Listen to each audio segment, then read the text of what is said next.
Friends, ನಮಸ್ಕಾರ.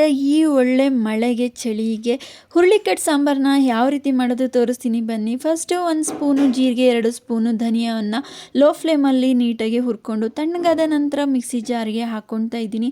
ಹಾಗೆ 1 ಗೆಡ್ಡೆ ಬೆಳ್ಳುಳ್ಳಿನೂ ಕೂಡ ಹಾಕ್ಕೊಳ್ತಾ ಇದ್ದೀನಿ. 10ರಿಂದ 15 ಒಣಮೆಣಸಿನ್ಕಾಯಿನ ನೀಟಾಗಿ ಹುರ್ಕೊಂಡು ಅರ್ಧ ತುರಿ ತೆಂಗಿನಕಾಯಿನ ಹಾಕ್ಕೊಬೇಕು. ಹುರುಳಿಕಾಳನ್ನ 10 ವಿಷಲ್ ಹಾಕ್ಸ್ಕೊಬೇಕು. ನಂತರ 1 ಗೆಡ್ಡೆ ಈರುಳ್ಳಿ ಮತ್ತು 1 ಟೊಮೊಟೊನ ನೀಟಾಗಿ ಹುರ್ಕೊಂಡಿದ್ದೀನಿ. ಬೆಂದ ನಂತರ ಈ ರೀತಿ ಕಾಣಿಸ್ತಿದೆ ನೋಡಿ. ನಿಮಗೆ ರಸ ಜಾಸ್ತಿ ಬೇಕು ಅಂತ ಹೇಳಿದ್ರೆ ಹುರುಳಿಕಾಳನ್ನ 2ರಿಂದ 3 ಸಾರಿ ನೀರನ್ನು ಹಾಕ್ಕೊಂಡು ಬೇಯಿಸ್ಕೊಂಡು ಇದೇ ರೀತಿ ರಸ ಬರುತ್ತೆ. ನೆಕ್ಸ್ಟು ನಾನೊಂದು ಈ ಥರ ಟ್ರೇನ ತಗೊಂಡು ಬಂದಂತಹ ರಸವನ್ನು ತೆಗಿತಿದ್ದೀನಿ ಸಪ್ರೇಟಾಗಿ. ಈ ರೀತಿ 1 ಟೊಮೊಟೊನ ನೀವು ಜೊತೆಯಲ್ಲಿ ಹಾಕ್ಕೊಂಡು ಬೇಯಿಸ್ಕೊಳ್ಳೋದ್ರಿಂದ ಟೇಸ್ಟ್ ಚೆನ್ನಾಗಿರುತ್ತೆ. ನೀವು ಬೇಡ ಅಂತ ಹೇಳಿದ್ರೆ ನೀವು ಟೊಮೊಟೊನ ಸಣ್ಣಕ್ಕೆ ಹೆಚ್ಕೊಂಡು ಒಗ್ಗರಣೆಗೂ ಹಾಕೋಬಹುದು. ನೀಟಾಗಿ ಬೆಂದಿತ್ತು ಹುರುಳಿಕಾಳು. ಇದಕ್ಕೆ ನಾವು ಬೇಯಿಸಿಟ್ಕೊಂಡಿರ್ತಕ್ಕಂತಹ ಹುರುಳಿಕಾಳನ್ನು ಮಸಾಲೆ ಜೊತೆಗೆ ಹಾಕಿಬಿಟ್ಟು ನೀಟಾಗಿ ಸಣ್ಣಗೆ ರುಬ್ಕೊಬೇಕು. ಟೇಸ್ಟ್ ಮಾತ್ರ ಅಲ್ಟಿಮೇಟ್ ಆಗಿತ್ತು.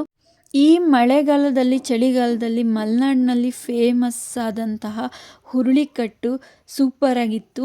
ತುಂಬ ಚಳಿ ಬಾಡಿಯವರಿಗೆ ಈ ರೀತಿ ಹುರುಳಿಕಟ್ಟನ್ನ ಮಾಡ್ಕೊಳ್ಳೋದ್ರಿಂದ ಆರೋಗ್ಯಕ್ಕೂ ತುಂಬ ಒಳ್ಳೆಯದು ಹುರುಳಿಕಾಳು. ಹಾಗಾಗಿ ನಾನು ತಗೊಂಡಿರ್ತಕ್ಕಂತಹ ರಸನ ನೀಟಾಗಿ ಕುದಿಯೋಕ್ಕೆ ಇಟ್ಟಿದ್ದೀನಿ. ಅದಕ್ಕೆ 1 ಒಣಮೆಣಸಿನ್ಕಾಯಿ ಹಾಕೋಬಹುದು. ಇಲ್ಲ ಅಂತ ಹೇಳಿದ್ರೆ ನಾನು ಹಸಿಮೆಣಸಿನ್ಕಾಯಿ ಮತ್ತು 4 ಹೆಸರು ಕರಿಬೇವಿನ ಸೊಪ್ಪನ್ನು ಹಾಕಿದ್ದೀನಿ.